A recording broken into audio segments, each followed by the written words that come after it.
Well, hello and welcome to my kitchen. My name is Tommy Hensel, and many of you have probably already joined me on one of these broadcasts before. This is Table for One, please. And tonight I am going to be demonstrating a couple of different things for you. But first I want to say thank you for everybody who has followed me on Instagram and Twitter, and also people who have subscribed to my YouTube channel. Because I finally passed the magic mark, I was able to private label that channel, so it's easy to find me on YouTube. It's youtube.com/Tommy Hensel. And in fact, I'm going to put on my glasses and I'm going to put this little banner up. Ta-da! The magic of technology. So youtube.com/Tommy Hensel. So tonight, I'm going to be trying to pay attention to the comments in the field as we go. Let me get rid of this banner because it's sitting right on top of some of my ingredients. So I'm going to start tonight with a cocktail demo. Now, I posted a photo of this cocktail a few days ago and nobody guessed what it was. So those of you who are into mixology, if you look at the ingredients in front of me now, you probably will figure out what this cocktail is. But before I tell you, so you can maybe think about it a little bit, I want to talk about the ingredients. The cocktail I'm making tonight is a cocktail that's called, what's called an aperitif. And then there are also cocktails that are called digestifs. So what are those? So an aperitif is either a liquor or a cocktail that's meant to be consumed before a meal. And it's designed to stimulate the appetite, kind of like a boozy version of an appetizer. So in general, an aperitif is, first of all, aperitifs and digestifs both are going to have a component of bitterness, because that bitterness is what stimulates the digestive juices to start flowing. So an aperitif, because it comes before a meal and it's meant to help stimulate the appetite, is generally going to be a lighter cocktail with a low sugar content, because sugar will make you feel full and it will interfere with your appetite. So aperitifs are generally designed to be lighter in texture and flavor, but also lower in sugar. Now move to the end of a meal. You've just had a nice big heavy meal. You're gonna have a cocktail or a liqueur that's called a digestif. That's going to help you digest the meal. You're still gonna have a component of bitterness in that cocktail or that drink, but it's generally going to be a more robust cocktail and probably have a high sugar content, because you're going to need, that sort of fulfilling sense at the end of a meal. So kind of think the difference between a dry martini, an aperitif, or a Manhattan, which would be a digestif. So they're very different kinds of drinks, but what makes them what they are is that bitterness. So in this cocktail today, the bitterness is primarily coming from this ingredient. Today I'm using something called Coqui Americano, but the traditional recipe for this cocktail, which I will reveal in just a second, is a different ingredient called Lillet Blanc.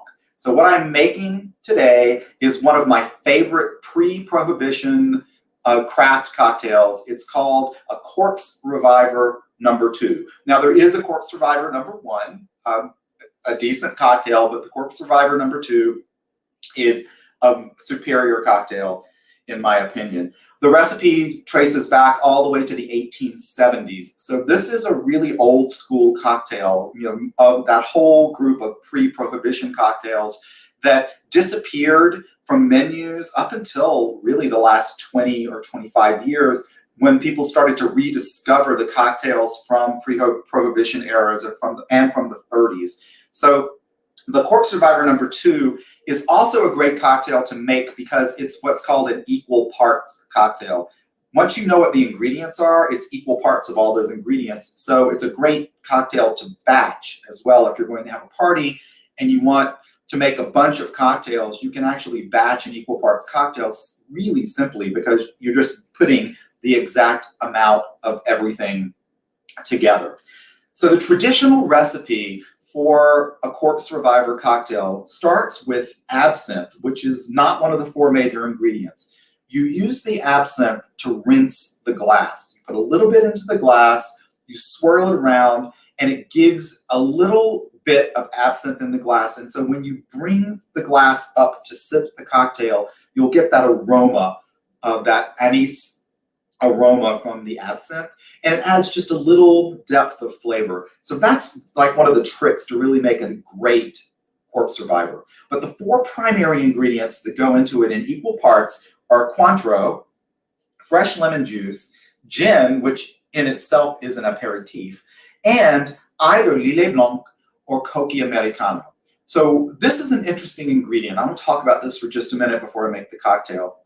Both Lillet Blanc and Coqui Americano, along with another very famous liquor that you all know, vermouth, they are all what are called aromatized wines. So they're not liqueurs, they are actually wine. So what is an aromatized wine? Well, an aromatized wine is a fortified wine. Like sherry is a fortified wine, port is a fortified wine. These aromatized wines are made like a traditional wine, in this case a white wine. And then once the wine is made, it's fortified with a neutral grape spirit, brandy, to elevate the alcohol content. The lowest alcohol content you're going to probably find in a fortified wine is about 16.5 ABV, which is alcohol by volume. That's what Coqui has. And fortified wines will go up to maybe 22% ABV. So what you're doing here, oops, I'm going to move this. So what you're doing with the wine is you're basically making traditional, in this case, white wine. You're fortifying it to a higher alcohol content, but then you are infusing botanicals into the wine. It's kind of like, putting a giant tea bag full of stuff into the wine, and it steeps in the wine, and then the wine, you remove it, and poof, the wine has all this flavor from the botanicals. What makes an aperitif or a digestif what it is the bitterness. So one of the primary ingredients that is going to be infused into an aromatized wine like this is something to make it bitter. So there are really kind of 2 schools of bitterness and how you create bitterness in these wines. Lillet Blanc, which is a French wine, it's made with Bordeaux grapes. So it's made with Semillon and Sauvignon Blanc from Bordeaux. It's fortified, and then part of the infusion is quinine. Quinine is made from the bark of the cinchona tree from South America, and it was used to treat malaria because it lowers fever, but it was also an appetite stimulant. So it became very popular in Europe after it was discovered to create these medicinal tonics using quinine. And then winemakers got kind of intrigued by the flavor, and poof, you have Lillet Blanc, which is infused with a bunch of botanicals, including quinine. Now, move a little bit further east in Europe into the Alpine region, you have something called gentian root, which is native to that area. And a lot of the aromatized wines that you see from northern Italy or from the other parts of Europe use gentian root to create that bitterness. Coqui Americano is made in the Piemonte region of Italy, which is northwest Italy, just right near the Alps. And the most famous white grape that grows in the Piemonte region is the grape they use to make Asti, the sparkling wine. It's the Moscato grape. So this is made with Moscato grapes, and then it's infused with botanicals, including gentian root. So long story, I'm giving you a big cocktail history lesson tonight. But the reason I bring it up is that there's a big debate in mixology about whether you should use Lillet Blanc or Coqui Americano in this cocktail. The exact same debate that you will hear with the Vesper Martini, the James Bond Martini. That's 3 parts gin, 1 part vodka, and a half part of one of these 2 things, Lillet or Coqui. Here's the deal.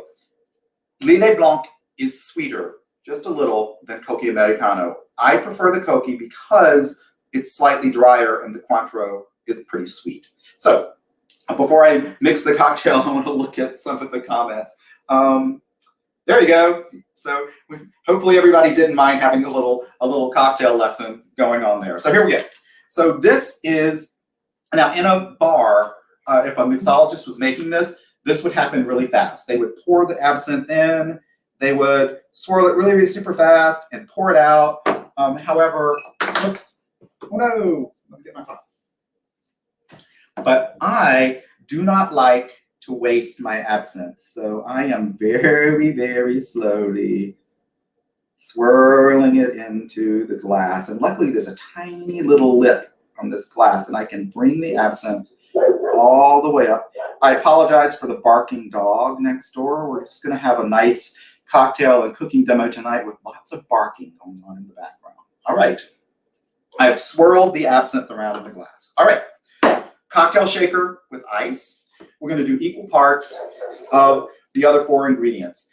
For this size cocktail, it's going to be 3/4 of an ounce of Cointreau, 3/4 of an ounce of lemon juice,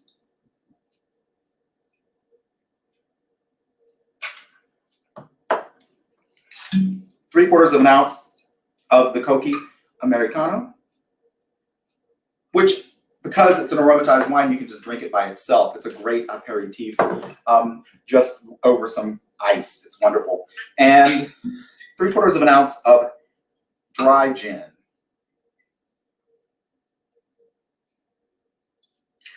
All right, there we go. I'm going to move the lemon juice out of the way because I will spill it if I don't do that. All right. Now, if you've watched any of my cocktail demos before, you will have heard this. If a cocktail is spirit forward, like a Manhattan that has all booze in it, you stir it because you do not want to dilute that cocktail. If, however, a cocktail has fruit juice in it, including citrus, you need to shake it because it needs to emulsify. So this is a shaken cocktail.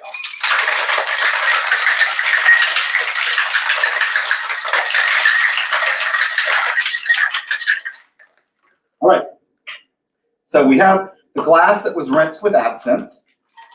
We're going to pour the cocktail in. Just the right amount. There we go. Now, I like to garnish cocktails with something that tells you what's in the cocktail. So if you have an orange, you would garnish this with an orange rind because the Cointreau has an orange flavor. I, however, love to float a little anise, star anise pod on the top of the cocktail. So there we have the Corpse Reviver, #2 cocktail, and you have a little cocktail history and a little mixology lesson all at the same time. Let me taste it and make sure that I did a good job. Oh my, yes, that is a lovely cocktail. And as I said earlier, it's dangerous because it's very refreshing. This cocktail, you can taste the booze just a little bit and you get a hint of that absinthe, but honestly, it drinks really easily, so it's dangerous because you can drink a whole bunch of these and then realize, oh no, I've had too many of them. There's an old joke that if you have too many of the Corpse Reviver cocktails, the corpse will need reviving again. So just practice a little restraint. I love that aroma of the anise and the absinthe. All right, so let me look at my comments here. Great. So yeah, thanks everybody. Thanks for the comments. So what I'm going to do is I'm going to play you a quick video in order to cover the frenzy of me moving all this stuff out of the way and bringing some food out to show you the recipe demo. After the recipe demo, I will do another quick video to just clean some things up, and I'll do the raffle drawing for the grand prize of April to give away the ultimate knife set from Pampered Chef. So let me play a quick video for you, and I'll be back in just a minute with tonight's demo.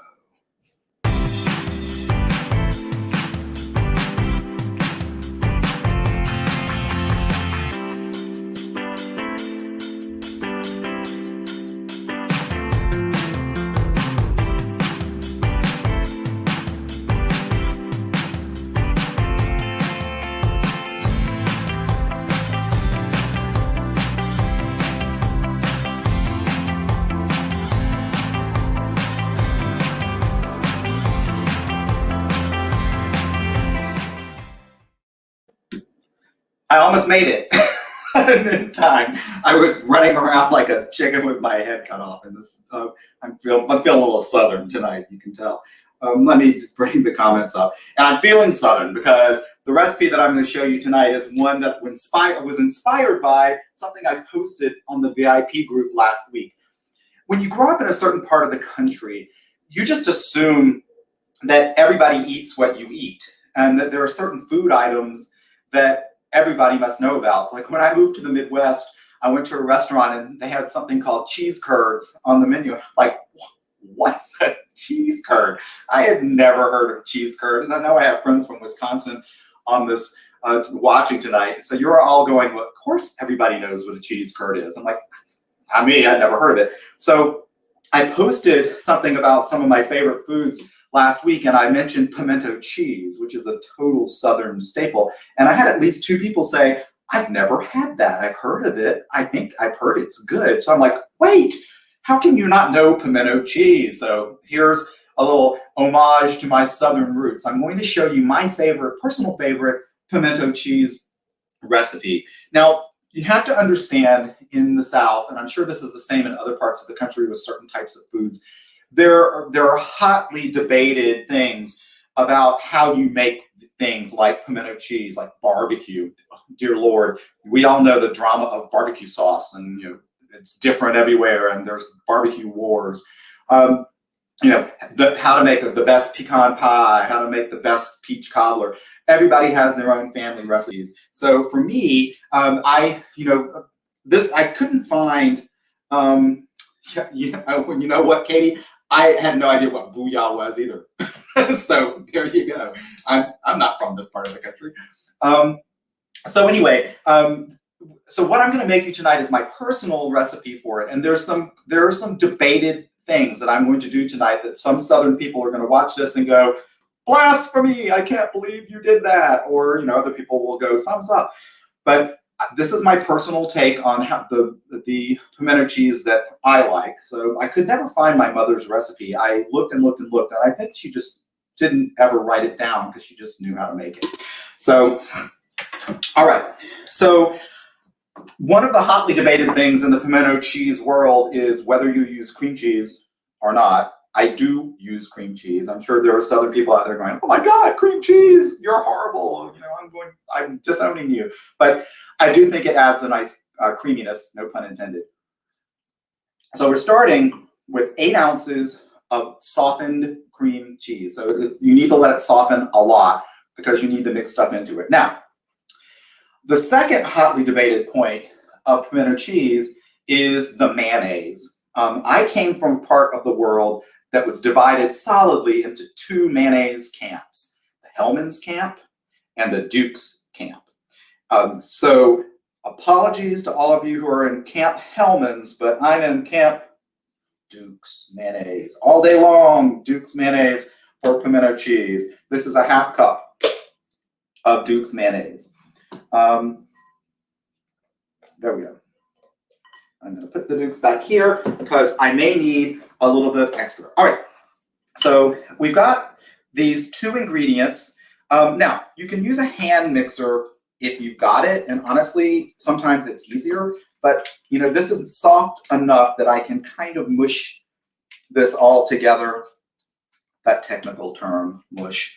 I'm sure there are chefs out there going, no, it's called some French word that I don't know, but it's mushing. Anyway, so I've mushed that together. This is the point where people who like a little heat in their food would add perhaps some cayenne pepper. I hate that. I won't do that. I am, however, going to add a little bit of paprika because I like just that hint of flavor. I'm going to put this behind me because I may need more.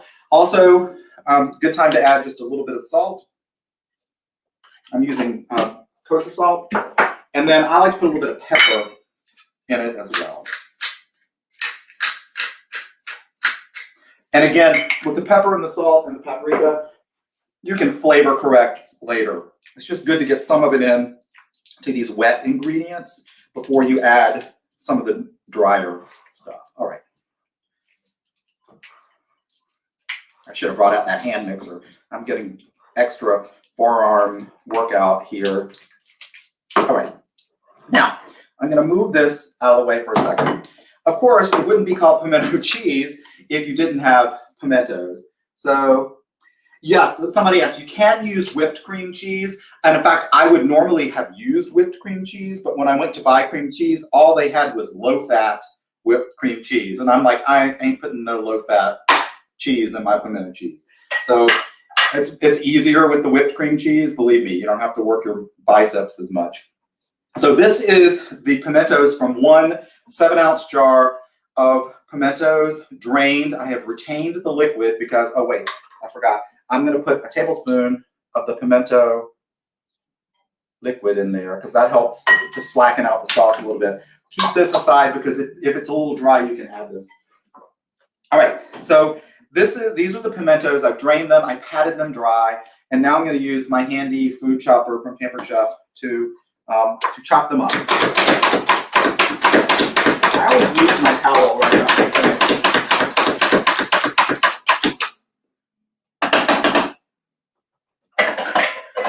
Oh, and you know what?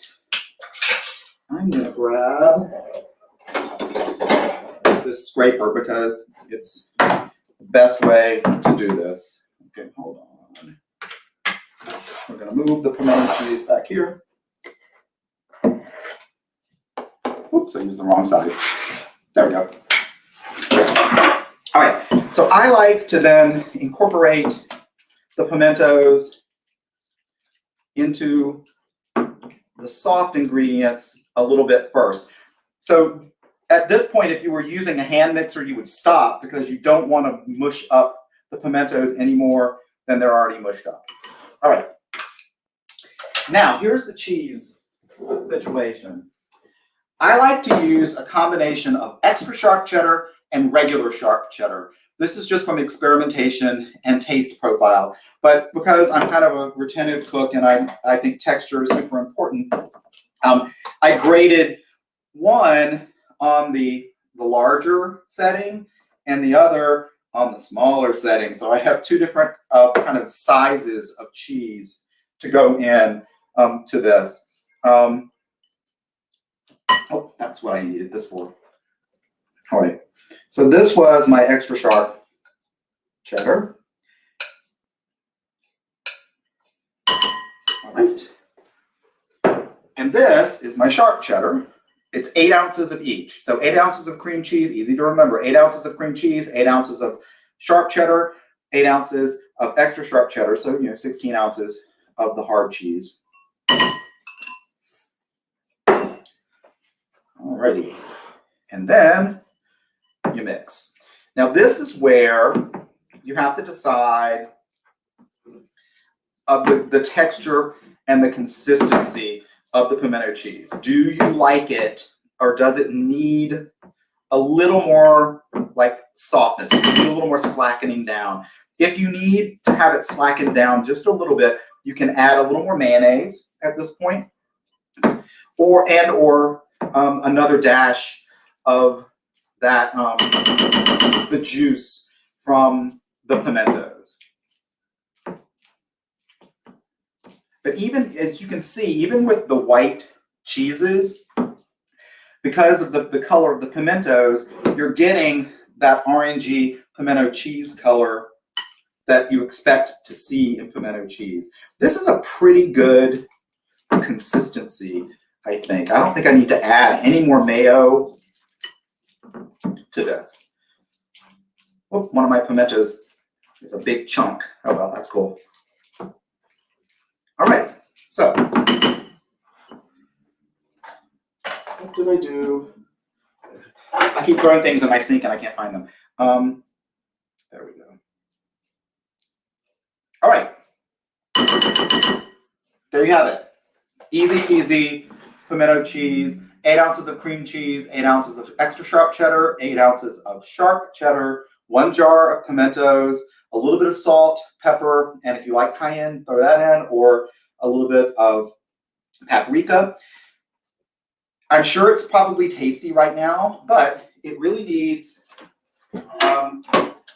to meld for at least an hour, probably closer to 2. Honestly, better make it the day before and then try it the next day because all those flavors have a chance to meld. So right now it's probably tasty, but really I'm not going to touch it until it's at least an hour. At that point, I'll taste it and see if I need to add a little extra salt or pepper or more paprika. It probably won't need it, but I like to let it marry the flavors marry a little bit before I taste it and correct it.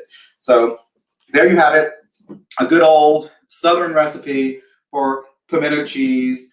And yeah, Katie, I love those scrapers too. I use the scrapers for everything. I'm like totally addicted to them. And I love my food chopper. It's like my very favorite Pampered Chef product. So made a little mess, cheese flying all over my apartment. And apologies to all of you who are lactose intolerant, but you know, it's a Southern thing. So I'm gonna throw this in the refrigerator. Now, there's some ways, I can give you some really interesting ways to eat pimento cheese. Of course, the classic pimento cheese sandwich, go for that. It makes awesome grilled cheese. So make a grilled cheese sandwich with that pimento cheese. It's just amazing.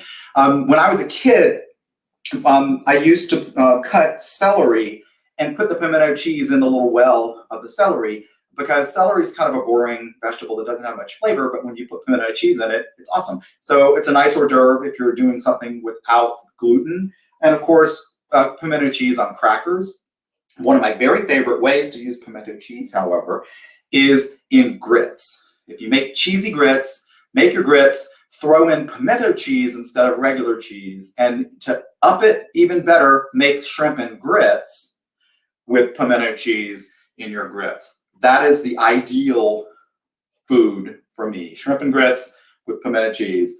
You can't go wrong. It's my favorite way to eat it. But what I'll probably do tomorrow, since that'll have a chance to marry flavors overnight, is I'll probably make a grilled cheese sandwich out of it for lunch tomorrow. And then I've got a lot left over because, you know, that's, you know, what, 1.5 pounds of cheese in there. So I got to eat that over the next few days. All right, cool. So looking to see, are there any questions about the pimento cheese before I do a quick reset and do our raffle drawing? All right, no, all right. So I'm going to throw a quick video up and I will be back in a minute.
So someone posted a question and I realized it was from the page that I can't type an answer to. So it's a 1/2 cup of mayo.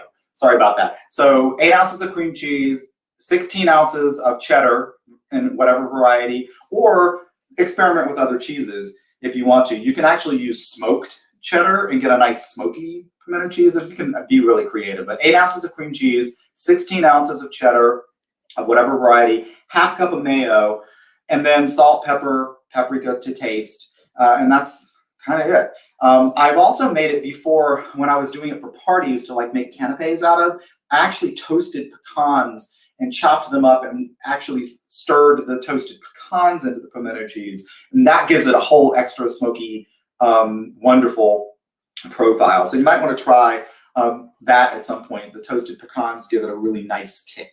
All right, so starting at the beginning of the month, I promised everybody that I was going to pay attention to engagement. And I did, in fact, pay attention to the engagement and I've been meticulously keeping a spreadsheet of people who have commented on things and people who have purchased products during the month and people who have won any of the little games.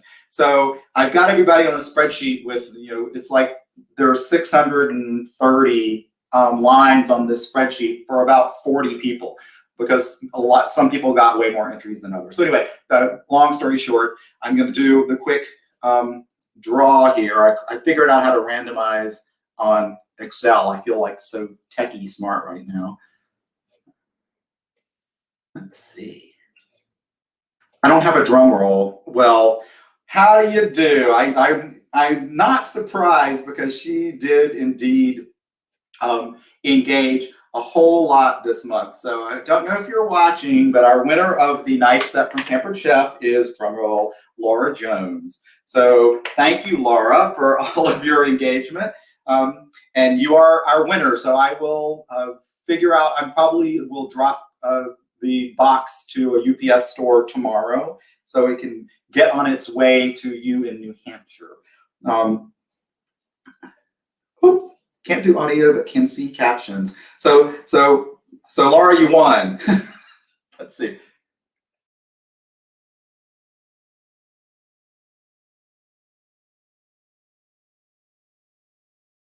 I'm typing that in. Whoops. And of course, I can't spell because this is elevated. But anyway, she'll get it. She'll figure it out.